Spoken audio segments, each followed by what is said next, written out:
नमस्कार, राष्ट्र की बात में आपका स्वागत है। मैं हूं मानक गुप्ता। आज बात करेंगे सुशांत सिंह केस की, जिसकी गुत्थी सुलझने के बजाय ऐसा लग रहा है कि दिन ब दिन और उलझ रही है। सीबीआई इस गुत्थी को सुलझाने में लगी हुई है। सीबीआई ने जांच हाथ में आने के बाद से आत्महत्या के वक्त सुशांत के साथ मौजूद लोगों से कड़ी पूछताछ की है। सीबीआई ने सुशांत के घर जाकर क्राइम सीन रिक्रिएट करने की भी कोशिश की है ताकि सच्चाई को सामने लाया जा सके। अब सीबीआई मौत से पहले सुशांत सिंह राजपूत की मनोदशा समझने की कोशिश कर रही है।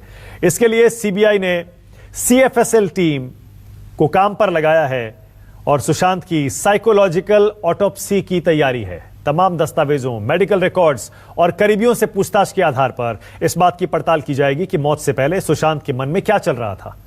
आज इसी पर बात होगी। समझेंगे और समझाएंगे आपको कैसे किसी मिस्ट्री को सुलझाती है साइकोलॉजिकल एनालिसिस के जरिए, साइकोलॉजिकल पोस्टमार्टम के जरिए सीबीआई। मेरे साथ कई खास मेहमान भी जुड़ रहे हैं। जल्दी से आपका परिचय करा देता हूं। मेरे साथ गीतांजलि शर्मा हैं, जानी मानी साइकोलॉजिस्ट हैं। डॉक्टर रंजीत सिंह हैं, जो कि फोरेंसिक एक्सपर्ट हैं, और एनके सिंह हैं, जो कि सीबीआई के जॉइंट डायरेक्टर रह चुके हैं।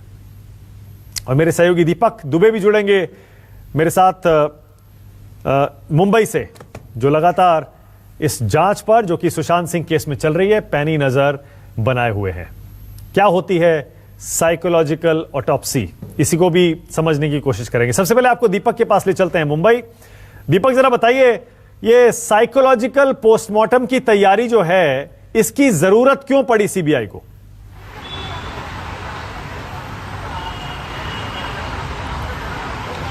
जी, आपको बता दें कि जिस तरह से सीबीआई को ये पूरा मामला सौंपा गया है और 2 बार सीबीआई की टीम दीपेश सावंत, नीरज के साथ साथ सिद्धार्थ पिठानी और 3 लोगों को ले जाकर सुशांत के घर में रिक्रिएशन कर चुकी है। लेकिन रिक्रिएशन से सीबीआई जो है वो पूरी तरह से संतुष्ट नहीं थी और शायद यही वजह थी कि दोबारा फिर से इन तीनों को ले जाकर रिक्रिएशन किया गया, क्योंकि जो सबूत बारीकी से ढूंढे जा रहे हैं, 2 महीने से ज्यादा का वक्त हो चुका है और सीबीआई को काफी मुश्किल भरी उनके लिए चुनौती है। ऐसे में साइकोलॉजिकल ऑटोप्सी करनी अब बहुत ही जरूरी हो गई है इस केस को लेकर, क्योंकि जिस तरह से तमाम जो घर में मौजूद शख्स हैं, चाहे वो बात की जाए सिद्धार्थ पिठानी की, नीरज की बात की जाए, या फिर दीपेश सावंत की बात की जाए, या फिर केशव की बात की जाए, इन सभी के जो बयान हैं वो मेल नहीं खा रहे हैं। जो मुंबई पुलिस को बयान दिए गए थे और अब जो बयान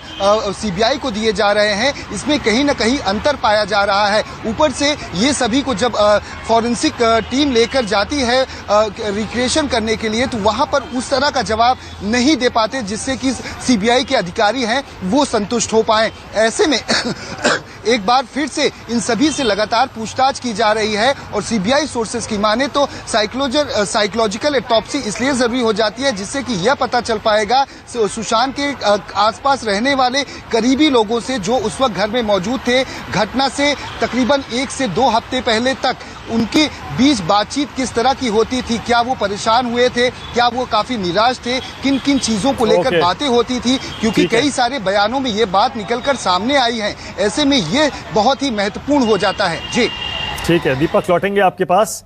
जैसा मैंने पहले बताया, मेरे साथ एनके सिंह हैं, जो कि फॉर्मर सीबीआई जॉइंट डायरेक्टर हैं। मेरे साथ डॉक्टर रंजीत सिंह हैं, जो कि फोरेंसिक एक्सपर्ट हैं, और गीतांजलि शर्मा हैं, साइकोलॉजिस्ट। समझने की कोशिश हम यही कर रहे हैं आज न्यूज 24 पर। आखिर ये साइकोलॉजिकल ऑटोप्सी, साइकोलॉजिकल पोस्टमार्टम, या फिर साइकोलॉजिकल एनालिसिस कह लीजिए, ये होता क्या है? एनके सिंह जी, आपके पास आ रहा हूं, सुन पा रहे हैं मुझे? मैं सुन पा रहा हूं, कहिए जी। हाँ। एनके सिंह जी, सबसे पहले तो मैं अपने दर्शकों के लिए यही जानना चाह रहा हूं आपसे, इससे मदद मिलती है या आपका एक्सपीरियंस कहता है कि कुछ मदद मिली हो साइकोलॉजिकल ऑटोप्सी से केसेस सुलझाने में अब से पहले? देखिए, ऐसा है, सीबीआई इस केस का जांच करीब 2 महीने के बाद अपने हाथ में लिया, और तो ओरिजिनल सीन या जो घटना जो हुई उसके फौरन बाद तो सीबीआई की टीम गई नहीं थी। तो उस समय जो चीज देखने को मिला था, जो हुआ था, जो घटना स्थल पर जैसी बातें दिखाई दी थी, उस सबको रिक्रिएट करके उसको साइकोलॉजिकल एनालिसिस करके ही उसको ठीक से समझ के फॉरेंसिक एक्सपर्ट्स अपना विचार ओपिनियन दे सकते हैं। तो चूंकि 2 महीने के बाद सीबीआई के हाथ में केस जांच आया है, इसलिए सीन को रिक्रिएट करके साइकोलॉजिकल एनालिसिस करके फॉरेंसिक एक्सपर्ट्स का सहयोग लेकर उसको समझने की कोशिश कर रहे हैं, लिंक करने की कोशिश रहे हैं कि ये घटना हुई कैसे। ओके, एक सेकंड आपको रोक रहा हूं सर, मैं अपने दूसरे स्टूडियो ले चल रहा हूं। मेरे साथ विपनेश जुड़ गई हैं जो बताएंगे कि आखिर ये साइकोलॉजिकल ऑटोप्सी होती क्या है। Vipnesh, over to you. बिल्कुल माना कि दर्शकों के लिए जानना जरूरी हो जाता है कि साइकोलॉजिकल ऑटोप्सी होती क्या है। बारीकी से बताते हैं। सबसे पहले इसमें मरने वाले के दिमाग का अध्ययन होता है, बारीकी से किया जाता है। फिर दिमाग को पढ़ने की इस पे लगातार कोशिश की जाती है कि मरने वाले के दिमाग में क्या चल रहा था। मेडिकल रिकॉर्ड्स का अध्ययन होता है, जी हां, और पूरी डिटेल के साथ इसको किया जाता है। डायरी, नोट से मनोदशा समझने की इसमें कोशिश की जाती है। आगे मोबाइल की जांच भी बारीकी से होती है, व्हाट्सएप चैट का अध्ययन होता है, साथ ही सोशल मीडिया पोस्ट की भी पड़ताल होती है कि सोशल मीडिया पर एक्टिविटी कैसी थी। करीबियों से व्यवहार के बारे में पूछताछ की जाती है कि करीबी इसमें क्या बताते हैं, कैसा बिहेवियर था। घर में मौजूद लोगों से भी लगातार पूछताछ होती है और मौत से पहले की मानसिक स्थिति समझने की कोशिश की जाती है कि उस समय मरने वाले के दिमाग में क्या चल रहा था मरने से पहले, सुसाइड करने से पहले। पिछले कुछ महीनों में बर्ताव में आए बदलाव को भी बारीकी से देखा जाता है, समझा जाता है। ये कुछ पॉइंट्स हैं। मरने वाले के डेली रूटीन में बदलाव पर भी खास तौर पर ध्यान दिया जाता है कि कैसा बदलाव हो रहा था, अचानक से ऐसे क्या चेंजेस लाइफ में आने लगे थे डेली रूटीन में। आत्महत्या करने के पीछे के कारणों की तलाश भी इसमें बारीकी से की जाती है। मानक, ओके, तो अब आपने समझा कि साइकोलॉजिकल ऑटोप्सी होती क्या है। डॉक्टर रंजीत सिंह, डॉक्टर साहब सुन पा रहे हैं मुझे? डॉक्टर सिंह जी सर, बिल्कुल जी। डॉक्टर सिंह, ये साइकोलॉजिकल ऑटोप्सी करके, जैसे अभी विपनेश ने बताया, मोबाइल की जांच, व्हाट्सएप की जांच, सोशल मीडिया पर वो क्या लिख रहे थे, आसपास वालों से पूछ के कि कैसा बिहेव कर रहे थे वो मौत से कुछ दिन पहले, इससे आइडिया हो जाता है क्या कि ये सुसाइड है या फिर वो नॉर्मल थे, या इसमें भी गलतियां हो सकती हैं? नहीं सर, इसमें गलतियां होने के बहुत कम चांसेस है, क्योंकि साइकोलॉजिकल ऑटोप्सी की जरूरत जब भी पड़ती है जब कोई भी डेथ जो है इक्विवोकल डेथ होती है। इक्विवोकल डेथ क्या होती है कि जिस मैनर में आदमी की डेथ हुई है, देहांत हुआ है, वो क्वेश्चनेबल होता है, उसके सर्कमस्टांसेस उसको अलाउ नहीं करते। तो इसलिए साइकोलॉजिकल ऑटोप्सी की जरूरत पड़ती है कि हम सर्कमस्टांसेस की जांच करें और सर्कमस्टांसेस में क्या चल रहा था उस व्यक्ति के मन में, और अगर उसने सुसाइड किया है तो किन कारणों की वजह से किया है। तो जैसा कि आपने बताया कि साइकोलॉजिकल ऑटोप्सी करने के लिए हमें उनके बिहेवियर पैटर्न को, पास्ट की चीजों को देखना पड़ता है। और उन बिहेवियर पैटर्न में जैसे सोशल मीडिया पोस्ट होते हैं, यूट्यूब हिस्ट्री होती है, किससे चैट कर रहे हैं, कितना फ्रिक्वेंटली चैट कर रहे हैं, क्या उन चीजों को वो प्रॉपरली कर पा रहे हैं जो अपनी चीजें की जाती है। जैसे उनका लास्ट भी पोस्ट आप इंस्टाग्राम पे देखें तो अपनी मदर के बारे में डाला हुआ है। सो इस तरह की बहुत सारी चीजें होती हैं जिनको कि जितना ज्यादा से ज्यादा डाटा अगर निकालते हैं एक्सपर्ट, उसके बाद एक कंक्लूजन पे पहुंचते हैं कि यस, ये पर्सन के माइंड में ये चल रहा था, ये पर्सन की साइकोलॉजी थी जिसकी वजह से ये सुसाइड उसने कमिट किया। ओके, अब सोशल मीडिया पोस्ट भी इसमें आ गया। तो वैसे बता रहा हूं मैं, ट्विटर पे दिसंबर 2019 के बाद से सुशांत सिंह राजपूत ने कोई पोस्ट डाला नहीं था, क्योंकि शायद वो बहुत ज्यादा एक्टिव वहां पर थे नहीं। लेकिन मेरे मन में सवाल ये आ रहा है कि ये एनालिसिस करते हुए, इस एनालिसिस में मदद कैसे मिलती है? गीतांजलि, जरा समझाइए मेरे दर्शकों को, कैसे समझेंगे कि इंसान के दिमाग में क्या चल रहा है? हो सकता है कि वो जो लिख रहा है, हो सकता है कि वो जो सोशल मीडिया पर शेयर कर रहा है, और उसके दिमाग में जो चल रहा है उसमें फर्क हो। बिल्कुल, बहुत हद तक मुमकिन है। जैसे हम पहले बात कर रहे हैं साइकोलॉजिकल ऑटोप्सी की, तो जैसे हमने बात की कि इसके अंदर हम स्टडी करते हैं एक इंसान का cognitive function, psychological wellbeing, social behaviour and physical health. उसके अंदर इन सब चीज़ों से हम मदद लेते हैं, सिर्फ सोशल मीडिया पोस्ट से नहीं, उसके जो फ्रेंड्स हैं, नियर सर्कल हैं, रिलेटिव्स हैं, उनसे किस तरह की इंटरेक्शन रही। जैसे आपने बोला कि सोशल पोस्ट जो हैं वो मैनिपुलेटिव भी हो सकते हैं, आप दिखा कुछ और रहे हैं, आप कुछ और हैं, क्योंकि आप सेलिब्रिटी हैं, तो ये समझा जा सकता है। बट कहीं ना कहीं किसी ना किसी जगह पे आपको कोई ना कोई हिंट जरूर मिलता है। जब एक इंसान इतनी जद्दोजहद से गुजर रहा है, उसके माइंड में कुछ चल रहा है, चाहे वो सुसाइड है या डेथ है, कुछ भी चीज हो रही है उसकी लाइफ में, उसका पीछे कोई ना कोई एक कारण जरूर होगा, रीजन जरूर होगा जो सामने जरूर आता है। मेरे पास कई क्लाइंट्स आते हैं जो एंजाइटी के पेशेंट्स होते हैं, डिप्रेशन के होते हैं या मैरिटल इश्यूज होते हैं। वो कहीं ना कहीं उनके पोस्ट में एक सार्काज्म होता है या एक निराशा होती है। वो जर्नल कोट भी जो डालते हैं इस तरीके के पोस्ट करते हैं कि जैसे वो हताश हैं या उन्हें किसी पे भरोसा नहीं रहा या लाइफ में कुछ रहा नहीं है या हर बंदा नेगेटिव है या उनसे कुछ एक्सट्रैक्ट करने की कोशिश कर रहा है। तो कहीं ना कहीं ये हिंट जरूर मिल जाता है, क्योंकि human being is a social animal. हम लोग कुछ भी अपने तक नहीं रखते हैं, कहीं ना कहीं जरूर शेयर करते हैं। अगर कोई और शेयर करने के लिए नहीं है तो सोशल मीडिया है। हम किसी ना किसी से जरूर बात करेंगे, चाहे मिलकर बात करें, चाहे मीडिया के थ्रू बात करें, चाहे फोन के थ्रू बात करें, किसी ना किसी तरीके से हम अपने इमोशंस, अपनी फीलिंग्स जरूर कम्युनिकेट करते हैं। तो मेरे दर्शकों के लिए, ताकि वो आसानी से समझ पाएं, जरा मुझे बताइए, मान लीजिए मौत से कुछ दिन पहले तक अगर सुशांत मां के बारे में लिख रहे हैं, फिलोसॉफिकल हो रहे हैं, या फिर मान लीजिए स्पेस के बारे में लिख रहे हैं, क्योंकि स्पेस के बारे में उनको काफी इंटरेस्ट था, एस्ट्रोनॉमी में काफी इंटरेस्ट रखते थे वो, तो क्या समझा जाएगा उनके दिमाग से?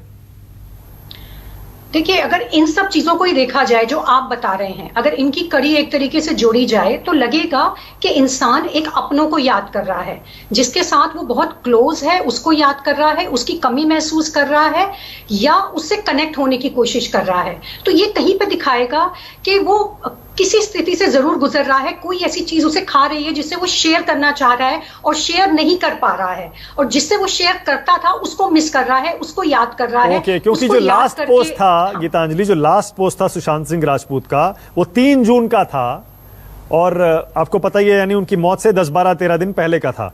उसमें अपनी मां के बारे में वो लिख रहे हैं, उनकी पिक्चर डाल रहे हैं अपने साथ, और फिर लिख रहे हैं blood past evaporating from tear drops, unending dreams carving an arch of smile and a fleeting life negotiating between the two।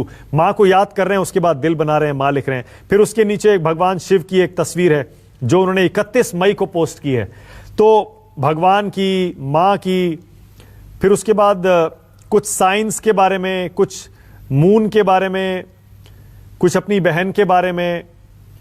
तो ये सब देख के लगता है कि आपको समझ में आता है शायद गीतांजलि के शायद डिप्रेशन में होंगे या कुछ दुखी होंगे, उदास होंगे। इंसान जब परेशान होता है, जैसे मैंने कहा, या तो अपनों को याद करता है, कई बार वो उसके आंसर प्लैनेट्स में भी ढूंढता है, एस्ट्रोलॉजी की तरफ जाता है, टैरो कार्ड रीडिंग की तरफ जाता है, कुछ ऐसी साइंसेस की तरफ जाता है जहां से उसे कुछ चीजों के आंसर मिल सके, जो वो आंसर इस रियल लाइफ में नहीं ढूंढ पा रहा है, लॉजिकली नहीं ढूंढ पा रहा है, साइंटिफिकली नहीं ढूंढ पा रहा है।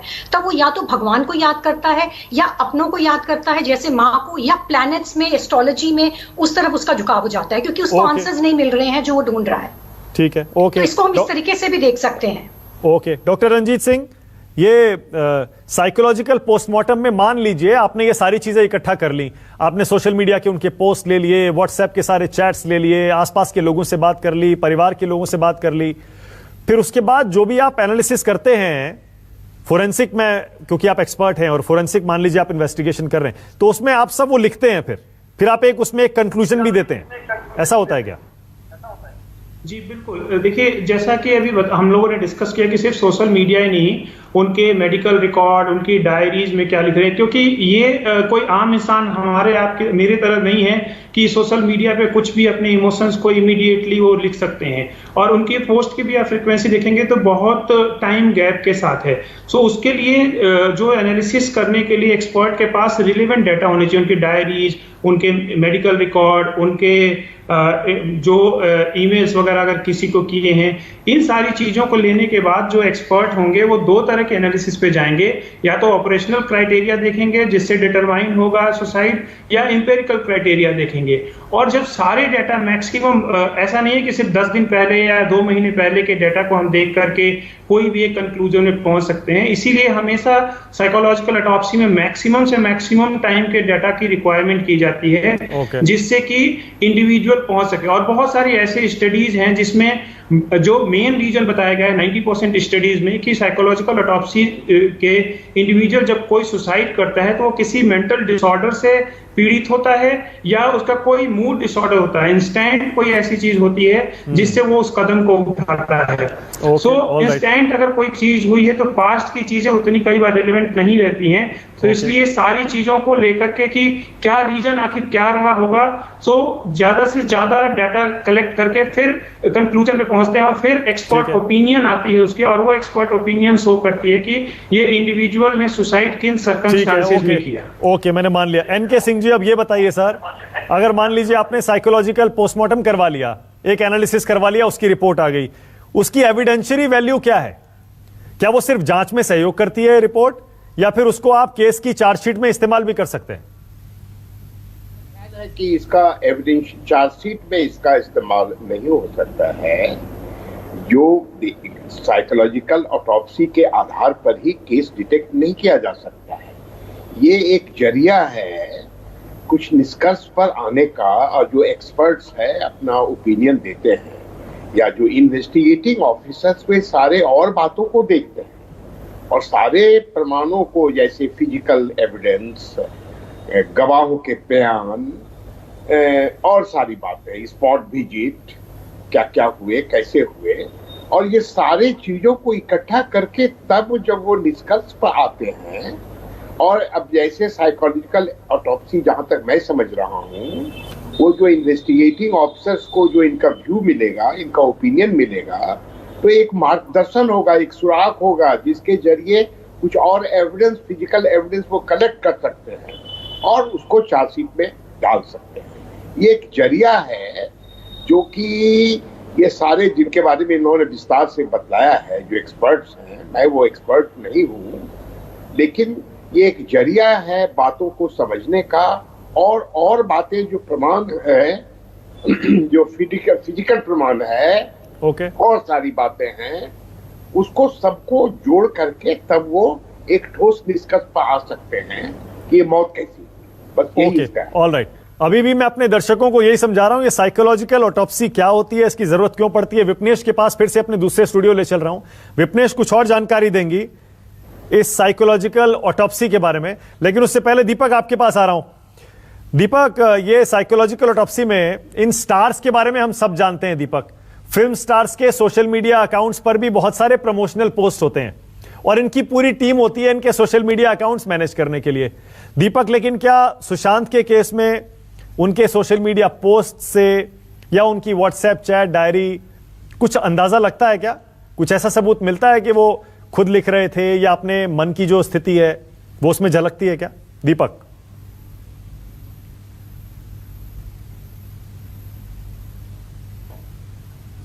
दीपक सुन पा रहे हैं? नहीं, दीपक तक आवाज नहीं जा रही है। ओके, दीपक तक आवाज नहीं जा रही है। इतने गीतांजलि, जरा ये बताइए गीतांजलि, मैंने सही कहा ना? इन स्टार्स की सब जानते हैं दोहरी जिंदगी जीते हैं ये सारे के सारे स्टार्स। सोशल मीडिया जो इनके पोस्ट होते हैं वो इनकी टीम्स मैनेज करती हैं, बहुत सब कुछ सोच समझ के इनको पोस्ट करना पड़ता है। तो कितना मुश्किल होगा सुशांत के केस में असल उनके मन में क्या चल रहा था ये पता लगाना? देखिए, मुश्किल होगा, जरूर मुश्किल होगा। हमने पहले भी इस बारे में बात की कि दोहरी जिंदगी जरूर होती है, टीम मैनेज करती है, बट कहीं पे आप सोशल मीडिया मैनिपुलेट कर सकते हैं, उसको मैनेज कर सकते हैं, बट आपकी जो डायरेक्ट इंटरेक्शन हो रही है व्हाट्सएप के थ्रू या किसी और चैट के थ्रू अपने क्लोज फैमिली मेंबर्स से, फ्रेंड्स से, कुलीग से, टीममेट से, सर्वेंट से, किसी से भी किसी तरीके की कॉन्वर्सेशन हो रही है, लोगों के फोन में रिकॉर्डिंग्स होती हैं, चैट्स पूरी स्टोर होती हैं, पूरी हिस्ट्री होती है हर चीज की, ब्राउजिंग हिस्ट्री होती है, चाहे वो यूट्यूब की हो, चाहे वो गूगल की हो या इंटरनेट की कोई और हो, वो आप पर्सनल यूज कर रहे हैं, राइट? तो उन सब से आपको जरूर मिलता है एक तरीके का हिंट। Okay, got it. चलिए अब चलते हैं विपनेश के पास, दूसरे स्टूडियो ले चलते हैं। विपनेश बताएंगे, कुछ और जानकारी देंगी इस साइकोलॉजिकल ऑटोप्सी के बारे में। विपनेश, देखिए, ये दर्शकों ने जान लिया कि साइकोलॉजिकल ऑटोप्सी होती क्या है, लेकिन हाल में ये कब कब हुई है ये भी दर्शकों के लिए जानना बेहद जरूरी है। देश में तीसरा बहुचर्चित ये मामला है जिसमें साइकोलॉजिकल ऑटोप्सी की जरूरत पड़ी है। इससे पहले दर्शकों को याद होगा, एक बार फिर से बता दें कि सुनंदा पुष्कर केस में हुई थी साइकोलॉजिकल ऑटोप्सी, और उसके बाद बुराड़ी केस जो कि सुर्खियों में था, 11 आत्महत्याओं के मामले में भी ऑटोप्सी साइकोलॉजिकल इस तरीके से ये की गई थी। ओवर टू यू मानक। ओके, ये तीसरी बार है। अब मैं यही सोच रहा हूं कि अब से पहले 2 बार उसमें कुछ खास मदद मिली नहीं मिली कहा नहीं जा सकता। जैसे मैंने पहले कहा, ये बड़ा ट्रिकी होता है। डॉक्टर सिंह, रंजीत सिंह, अब जरा ये बताइए, मान लीजिए कि सोशल मीडिया पोस्ट से, चैट से, डायरी से, आसपास लोगों से बात करके आपने बिहेवियरल पैटर्न पता लगा लिया किसी इंसान का, उसके बाद रिपोर्ट दे दी आपने कि भाई शायद ये इंसान नॉर्मल था। आप इस रिपोर्ट में यही रिपोर्ट में आप 2-3 चीजें क्या लिखते हैं, क्या क्या 2-3 कंक्लूजन पे पहुंचते हैं आमतौर पे? देखिए, इस रिपोर्ट्स में कंक्लूसिव यही होता है कि माइंड बिहेवियर कैसा था, कनेक्टिंग कैसे थे लोगों से, और क्या चल रहा था उनके मन में। आखिर वो चीजें क्या सुसाइड की तरफ करनी है, या कोई ऐसी चीज जो, मान लीजिए रिलेटिव से कोई इंटरव्यू हो रहा है, किसी रिलेटिव से कोई पूछताछ की है और कोई रिलेटिव बोलता है उनके सिस्टर या उनके फादर या उनके कोई फ्रेंड, जैसे फ्रेंड के साथ भी उन्होंने पोस्ट डाली है, या अपनी डायरी में कोई ऐसी चीज लिखते हैं जिससे ये पता लगता हो कि नहीं, ये पर्सन जो है कुछ ऐसी चीज है जो हाइड कर रहा है, तो उसको एक्सपर्ट जब एनालिसिस करेंगे डिफरेंट पैरामीटर्स को लेकर के, सो जाके वो कंक्लूजन पे देंगे कि यस, इस पर्सन ने सुसाइड अगर किया है तो इन रीजंस की वजह से वो सुसाइड किया हुआ है। Okay, all right. मैं इसलिए ये सब कह रहा हूं ना, देखिए, क्योंकि साइकोलॉजिकल ऑटोप्सी की जरूरत इसीलिए पड़ी है क्योंकि 2 तरह की बातें कही जा रही हैं। एक आरोप सीधा सीधा यह है कि यह मर्डर है। सुशांत के परिवार का कहना है कि सुशांत की हत्या हुई है या उनको आत्महत्या के लिए मजबूर किया गया है, उनको इतना परेशान किया गया, सताया गया। जबकि दूसरा जो पक्ष है उसका यह कहना है कि सुशांत ने आत्महत्या की है, शायद वो डिप्रेशन में थे या फिर अपनी किसी समस्या से जूझ रहे थे और इसके बारे में उन्होंने किसी से बात नहीं की। अब आमतौर पर साइकोलॉजिकल ऑटोप्सी की जरूरत वहीं पड़ती है जहां आप सीधे सीधे ना समझ पाए कि हत्या है या आत्महत्या, और दूसरा जहां विवाद हो या डिबेट हो या 2 पक्षों के इंसान दुखी था मौत से पहले या फिर खुश था। अब आप जानते ही हैं इस केस में रिया चक्रवर्ती, सुशांत की गर्लफ्रेंड, सवालों के घेरे में है। इसीलिए फिलहाल अब सीबीआई ये जो पता लगाने की कोशिश कर रही है साइकोलॉजिकल ऑटोप्सी के जरिए, वो ये पता लगाने की कोशिश कर रही है कि आखिर सुशांत के मन में क्या चल रहा था, वो डिप्रेशन में थे या फिर नहीं थे। अब जब ये तीसरा मामला है, ये इतना कम इसका इस्तेमाल क्यों हुआ है एनके सिंह जी? अगर ये इतना सक्सेसफुल, इतना कामयाब होता तो ऐसे तो न जाने कितने केसेस आते हैं, इसका तो बहुत ज्यादा इस्तेमाल होना चाहिए था अगर ये सक्सेसफुल, कामयाब होता तो। मैं कह रहा था कि एक जरिया है जो जिसे आयोग को, इन्वेस्टिगेटिंग ऑफिसर्स को कुछ मदद मिल सकता है, कुछ सुराग मिल सकता है, जिसके आधार पर वो और प्रमाण इकट्ठा कर सकते हैं या और जो फिजिकल एविडेंस है और साथ जो प्रमाण है उनके साथ जोड़ सकते हैं। लेकिन ये जहां तक मैं समझता हूँ साइकोलॉजिकल ऑटोप्सी जो है, ये इसका इस्तेमाल, नंबर 1, इसका इस्तेमाल लाभदायक का इस्तेमाल करके केस को डिटेक्ट करना, मेरे ख्याल से ये साइकोलॉजिकल एनालिसिस है। क्या होता, क्या कर सकता था, ये क्या होने की संभावना है, ये संभावना की बात करते हैं, प्रोबेबिलिटी की बात करते हैं। तो इससे सहयोग मिलेगा, मदद मिलेगा, ये मैं नहीं कर सकता हूं कि सहयोग मिलेगा, लेकिन साथ साथ और सारे एविडेंस की आवश्यकता होगी। तो ये जरिया है जिसका की उपयोग या जिसका की फायदा आयोग को, जो मेन इन्वेस्टिगेटिंग ऑफिसर हैं, उनको इस केस के डिटेक्ट करने में जो मदद मिल सकता है, उसका सीमा जहां तक मैं समझता हूँ वो सीमित है, बहुत अधिक इससे पर लेकिन एनके सिंह जी, मेरा सवाल पहले भी यही था, पर अगर मान लीजिए इस साइकोलॉजिकल एनालिसिस में एक्सपर्ट ओपिनियन ये आ जाती है कि सुशांत बिल्कुल ठीक ठाक थे, तो उस ओपिनियन को चार्जशीट अगर दायर होती है या फिर फाइनल रिपोर्ट लगती है, उसमें कोर्ट में जो आईओ हैं वो उसको रख तो सकते हैं ना कि देखिए एक्सपर्ट्स का भी कहना है कि या तो ये डिप्रेशन में थे, दुखी थे, या फिर ये नॉर्मल थे। देखिए, उसको रख ही सकते हैं, बस उसके आधार पर अदालत कोई निष्कर्ष, जहां तक मैं समझता हूं, निष्कर्ष पर नहीं आ सकता है। मैं कह रहा हूं, जहां तक मैं समझता हूं, इसको प्रमाण इकट्ठा करने में इससे सहयोग मिल सकता है, एक सुराग मिल सकता है, एक रास्ता मिल सकता है। लेकिन अदालत के सामने जो वो निष्कर्ष लेकर जाएंगे, चार्जशीट कोई जरूरी नहीं है, फाइनल रिपोर्ट भी हो सकता है। हाँ। तो अगर जो भी अपना फाइनल रिपोर्ट वो सीबीआई या इन्वेस्टिगेटिंग एजेंसी जाएगी, तो उनको ठोस प्रमाण के आधार पर केस अदालत में जाना होगा। ओके, तो जो मैं समझ पा रहा हूं गीतांजलि, मैं ये समझ पा रहा हूं कि इस केस में पुलिस ने भी और सीबीआई ने भी, भाई अब से पहले भी पुलिस ने भी या बिहार पुलिस ने भी ये diary, WhatsApp chats, social media accounts, ये तो सबने देख ही लिए हैं। इसका मतलब इन पर जांच तो पहले से हो रही थी, पर क्योंकि शायद उनके पास वो साइंटिफिक या साइकोलॉजिकल एक्सपर्टीज नहीं है उन आईओज के पास, ऑफिसर्स के पास, इसीलिए वो एक एक्सपर्ट की मदद ले रहे हैं उनको एनालाइज करने में। ये है ना बात? बिल्कुल बिल्कुल ठीक कह रहे हैं आप। और हमने जो दो पहले केसेस की बात की, सुनंदा पुष्कर और बुरारी केस की, तो उसमें मैं आपको बताना चाहूंगी कि बुरारी केस में ये साइकोलॉजिकल ऑटोप्सी बहुत हेल्पफुल रही, क्योंकि उस केस में हमें ये समझ नहीं आ रहा था कि 11 लोगों ने आत्महत्या की है, किस इंटेंट से की है। तो डायरी से हमें यही सबूत मिले कि उन सबके अंदर ये धारणा थी कि हम इस रिचुअल के बाद जो हम अपने मुंह में कपड़ा ठूस रहे हैं, फांसी लगा रहे हैं, हम फिर से जिंदा हो जाएंगे और हमारी आने वाली लाइफ ज्यादा बेहतर होगी, सारी प्रॉब्लम सॉल्व हो जाएंगी। तो उनका माइंडसेट मरने का नहीं था, माइंडसेट ब्रेन वॉश हो चुका था कि इस रिचुअल के बाद हमारी लाइफ बेहतर हो जाएगी, बट वो रिचुअल परफॉर्म करते समय वो मर गए। तो ये चीज बहुत सामने आई थी, जिसने एक गुत्थी सुलझाई थी कि उनके माइंड में क्या चल रहा था और एक इंसान कहां तक जा सकता है। ऐसे ही इस केस में भी एक्सपर्ट की मदद से हमें ये पता चलेगा कि उसके माइंड में क्या चल रहा था। अगर साइकोलॉजिकल कोई इशू था, डिप्रेशन था या वो इशू था, वो पता चलेगा, या वो किसी तरीके से डरे हुए थे, ब्लैकमेल किया जा रहा था, तो वो भी समझ में आएगा उनके पोस्ट से और उनके इंटरेक्शन से। क्योंकि किसी की भी डेथ या किसी का भी मर्डर एकदम से नहीं हो जाता है, उसके पीछे भी सीक्वेंस रहते हैं। तो ये हमें हेल्प करेगा लाइफ के उन सीक्वेंसेस को अंडरस्टैंड करने में, जिसने या तो सुसाइड की तरफ लीड किया, डेथ की तरफ लीड किया या मर्डर की तरफ लीड किया। तो उस सब को समझने में, जैसे बुरारी केस में हुआ, ये हेल्पफुल रहेगा उस तरफ हमें ले जाने के लिए और उस चीज को समझने के लिए। उसके बाद जो है हम उसी साइट पर आगे बढ़ सकते हैं और अपनी जांच जो है उसी साइट पर आगे बढ़ा सकते हैं, ये सब चीजों को जानने के बाद। Okay, alright. Closing comment doctor Singh, closing comment आपसे ले रहा हूं मैं।